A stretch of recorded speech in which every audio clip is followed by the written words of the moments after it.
दोस्तों नमस्ते। दोस्तों आज हम लोग हिस्ट्री पे कुछ बात करने वाले हैं। हिस्ट्री से रिलेटेड कुछ टॉपिक हम लोग आज बात करेंगे और उसमें भी जो मेन हम लोग का टॉपिक का डिस्कशन होगा, मतलब डिस्कशन के लिए जो टॉपिक होगा वो होगा आर्ट एंड कल्चर।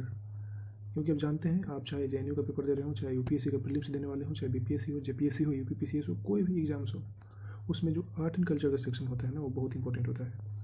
तो हिस्ट्री से अगर आप एमए दे रहे हैं जेएनयू का, तो उसमें भी आर्ट एंड कल्चर से रिलेटेड क्वेश्चन पूछे जाते हैं, इनडायरेक्टली डायरेक्टली दोनों तरीके से पूछे जाते हैं। तो चलिए हम लोग इसी सेक्शन को आज हम लोग यहाँ पे डील करेंगे और इसमें कौन कौन से स्टडी टॉपिक्स होगा हम लोगों का पहले नीचे देख लेते हैं।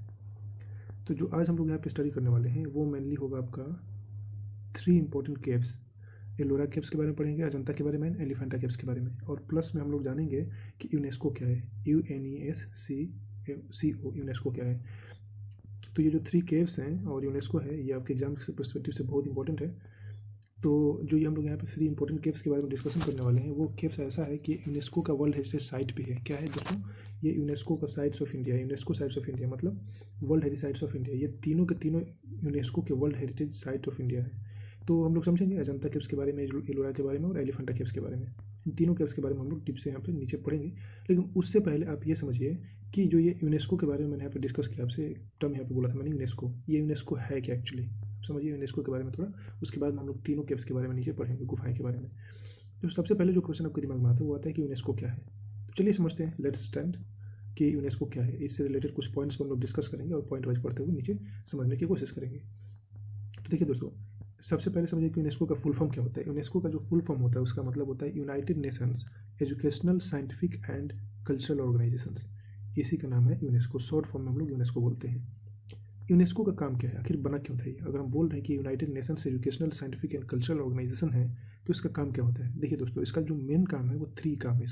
इसके 3 मेन इंपॉर्टेंट काम है। पहला है आइडेंटिफिकेशन करना, दूसरा है प्रोटेक्शन करना एंड तीसरा है प्रिजर्वेशन। यहाँ पर मैंने लिखा भी है आइडेंटिफिकेशन, प्रोटेक्शन एंड प्रिजर्वेशन।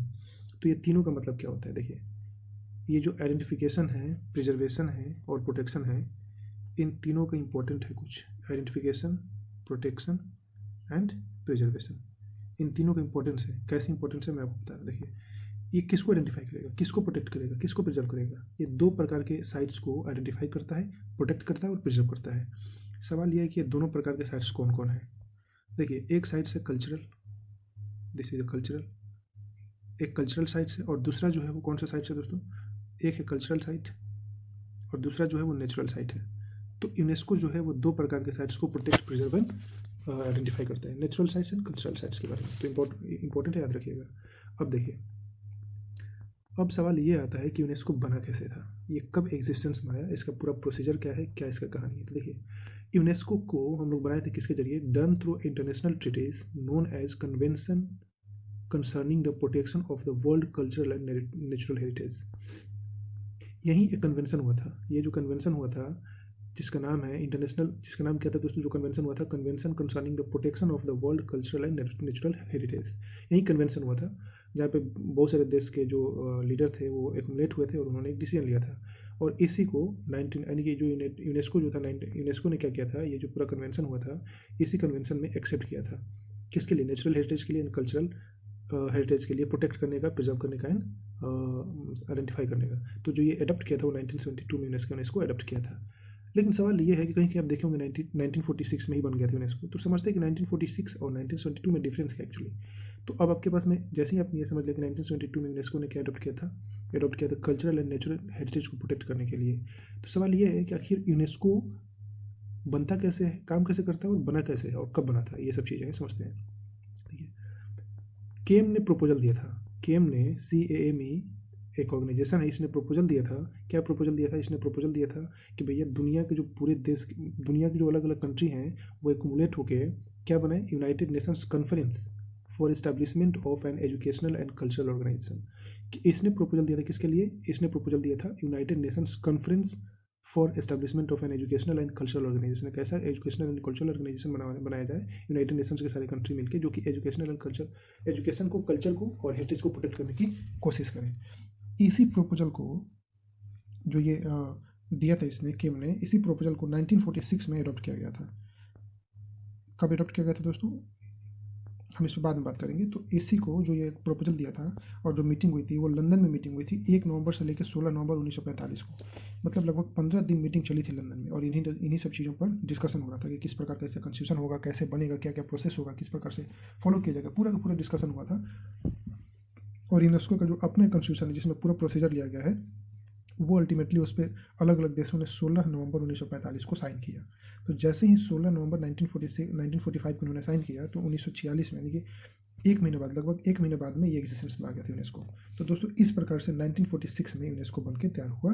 और जो 1972 का जो है पेश हुआ आपका 1972, ये 1972 का मतलब है कि इसने cultural and natural heritage site को प्रोटेक्ट, आइडेंटिफाई एंड प्रिजर्व करने के लिए अडॉप्ट किया था प्रोसेस को। तो ये 1972 का इशू है और ये 1946 में यूनेस्को बन के तैयार हो गया था। इसका कॉन्स्टिट्यूशन रेडी हो गया था और इस पर सारे जितने भी पार्टिसिपेंट थे उसने इस पर साइन भी किया था। तो दोस्तों हम लोग ये अब यहाँ पे समझ रहे थे कि यूनेस्को क्या था, प्रोसीजर क्या था, किस प्रकार से काम करता है और इसका मेन काम क्या है। तो इसका जो मेन वर्क है यहाँ पे याद रखिएगा कि इसका जो मेन वर्क है आइडेंटिफिकेशन है, प्रोटेक्शन है एंड प्रिजर्वेशन है। किसका? Natural and cultural heritage site of world का।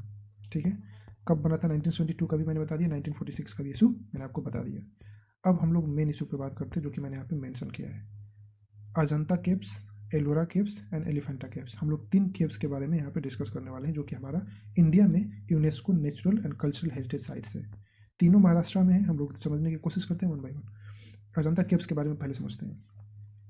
अजंता केव्स को यूनेस्को ने वर्ल्ड हेरिटेज साइट का दर्जा जो दिया था वो 1983 में दिया था। इसको 1983 में यूनेस्को में शामिल किया गया था। ये हमारे इंडिया में है, महाराष्ट्र में सिचुएटेड है। ये कल्चरल हेरिटेज साइट है। हमने बताया था नेचुरल एंड कल्चरल 2 प्रकार के यूनेस्को साइट्स होता है, तो ये कल्चरल हेरिटेज साइट्स है। ये जो अजंता केव्स था इसको 2 फेजेज में बनाया गया, एक ही बार में ये नहीं बना हुआ है, इसके 2 फेज है। फर्स्ट फेज में जो बनाए गए थे यहाँ पे केव्स वो 2nd सेंचुरी बीसी में बने थे, और जो सेकंड फेज में बने थे वो गुप्ताज के समय में बने थे जो कि 5th सेंचुरी से लेकर 6th सेंचुरी एडी के बीच में बने हुए थे। इसको हम लोग golden period of the India, हम लोग इंडिया के इसको गोल्डन पीरियड भी कंसिडर करते हैं गुप्ताज को।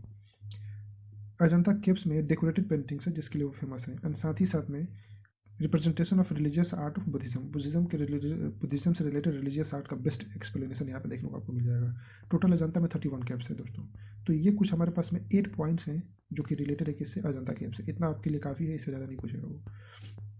अब हम लोग बात करते हैं एलोरा केव्स के बारे में।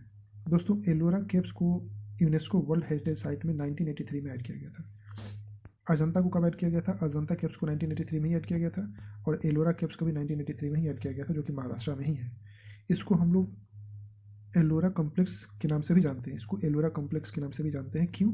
क्योंकि यहाँ पे दोस्तों एक ही नहीं बल्कि 3 धर्मों के अलग अलग रिलीजियस आर्ट्स देखने को मिल जाते हैं आपको। एक तो बुद्धिज्म से रिलेटेड मिल जाएगा आपको, एक बुद्धिज्म से रिलेटेड आपको मिल जाएगा, दूसरा आपको जैनिज्म से रिलेटेड मिल जाएगा, और तीसरा हिंदुइज्म से रिलेटेड। ये तीनों से तीनों रिलेटेड आपको यहाँ पे रिलीजियस आर्ट मिल जाएंगे। इसीलिए इसको क्या बोलते हैं हम दोस्तों? इसको हम बोलते हैं एलोरा कॉम्प्लेक्स। ठीक है दोस्तों, चलिए अब हम लोग नेक्स्ट बात करते हैं नेक्स्ट पॉइंट पे। टोटल जो एलोरा में है वो 34 मोनेस्ट्रीज एंड टेम्पल्स बने हुए हैं, स्कल्प्टेड किए गए। टोटल 34 मोनेस्ट्रीज एंड टेम्पल्स बने हुए हैं। एलोरा में जितने 34 मोनेस्ट्रीज एंड टेम्पल्स बने हुए हैं, इनको अगर डेट किया जाए तो 600 से लेकर 1000 एडी के बीच में बने हुए हैं दोस्तों। तो ये हमारा एलोरा से रिलेटेड कुछ पॉइंट्स थे। ऊपर हमने अजंता को डिस्कस किया था। अब हम लोग बात करते हैं एलिफेंटा केव्स के बारे में। तीनों केव्स इंपॉर्टेंट है, कहाँ पे हैं, कब शामिल किया गया था यूनेस्को में, क्या क्या उसके फीचर्स हैं, ये सब आपको याद रखना होगा, इंपॉर्टेंट है। एलिफेंटा केव्स को यूनेस्को में जो शामिल किया गया था वो 1987 में शामिल किया गया था। कब शामिल किया गया था दोस्तों? 1987 में। ये भी महाराष्ट्र में है, जैसे कि ऊपर के दोनों महाराष्ट्र में भी महाराष्ट्र में। सिचुएटेड कहाँ पे है ये दोस्तों? ये जो सिचुएटेड है ये एलिफेंटा आइलैंड्स पे सिचुएटेड है जो कि महाराष्ट्र में ही है, मुंबई से 10 किलोमीटर का अगल बगल दूरी पे है। ये दोस्तों सिचुएटेड है आपका एलिफेंटा आइलैंड पे जो कि मुंबई में ही है। 10 किलोमीटर ईस्ट में है मुंबई के, ये 10 किलोमीटर मुंबई के ईस्ट में है एलिफेंटा आइलैंड। तो याद रखिएगा कहाँ पे है ये। इसमें भी 2 ग्रुप्स ऑफ केव्स हैं। इसमें भी जो एलिफेंटा आइलैंड है इस पर 2 ग्रुप्स मिलेंगे आपको केव्स का। पहला जो ग्रुप मिल जाएगा, ध्यान से सुनिएगा दोस्तों, पहला जो ग्रुप्स मिलेगा उसमें 5 हिंदू केव्स हैं। कितने हिंदू केव्स हैं? टोटल 5 हिंदू केव्स हैं, मतलब हिंदू धर्म से रिलेटेड 5 केव्स हैं वहाँ पे, जिसको कि पत्थरों को काट के, यानी कि पहाड़ों के चट्टानों को काट के वहाँ पे स्कल्पचर किया गया है। और वो मेनली शिवा से रिलेटेड, यानी कि गॉड शिवा से रिलेटेड जो ये मंदिर है वो रिलेटेड है वहाँ पे। फर्स्ट वाला ग्रुप वाला जिसमें 5 मंदिर है और पत्थरों को काट के जो बनाया गया वहाँ पे। दूसरा जो केव्स है वो बुद्धिस्ट केव्स है। मतलब मेनली जो ये केव है वो आपको किससे रिलेटेड है, बुद्धा से रिलेटेड है, बुद्धिज्म से रिलेटेड है जो ये केव्स है। तो इस प्रकार के एलिफेंटा में भी दो प्रकार के आपको केव्स देखने को मिल जाते हैं। अब चलिए बात करते हैं, ये जो दोनों केव्स हैं यानी कि जो हिंदू धर्म से रिलेटेड यानी कि शिवा से रिलेटेड जो है 5 मंदिरों वाला जो वो, और दो जो बुद्धिस्ट केव्स से रिलेटेड है, ये दोनों के दोनों को बनाया गया था 5th सेंचुरी से लेके 8th सेंचुरी बीसी के बीच में बनाया गया था। 5th से लेके 8th सेंचुरी बीसी के बीच में, 8th सेंचुरी के बीच में बनाया गया था। लेकिन कौन इसको बनाया था उसके बारे में यहाँ पे कोई भी इंफॉर्मेशन अवेलेबल नहीं है। तो दोस्तों हम लोग अभी टोटल क्या समझने की यहाँ पे कोशिश की है, हमने अभी समझा कि एलिफेंटा केव्स क्या है, हमने समझा उसके बाद में एलोरा के बारे में, उसके बाद में हमने यहाँ पे समझा अजंता केव्स के बारे में। जो तीनों के तीनों क्या है यहाँ पे, तीनों के तीनों ये यूनेस्को इंडिया में जो है, इंडिया के यूनेस्को वर्ल्ड हेरिटेज साइट्स है। ये आपके आर्ट एंड कल्चर के लिए बेहद इंपॉर्टेंट है, जो कि आपके BPSC, JPSC, UPSC, different state PCS examination and JNU 2021 जो अभी होने वाला है आपका जून में, इन सब में बहुत इंपॉर्टेंट है। उसके बाद में हमने ये समझा कि यूनेस्को क्या है, यूनेस्को वर्ल्ड हेरिटेज साइट क्या है, यूनेस्को कैसे बना था, क्या क्या फीचर है, उसका काम क्या है, ठीक है। और उसमें जो 1972 1946 का दो इशू है उन दोनों में क्या डिफरेंस है, और ये हमने अभी टोटल के टोटल इशू को यहाँ पे समझने की कोशिश किया था। तो ये मैंने आपको ब्रीफ किया, ये बहुत इंपॉर्टेंट टॉपिक है आज का। नेक्स्ट वीडियो में हम लोग नेक्स्ट कोई न्यू टॉपिक पर बात करेंगे। तब तक के लिए thank you so much, and please मेरे चैनल को सब्सक्राइब करिए, वीडियोज़ को जरूर लाइक करिएगा।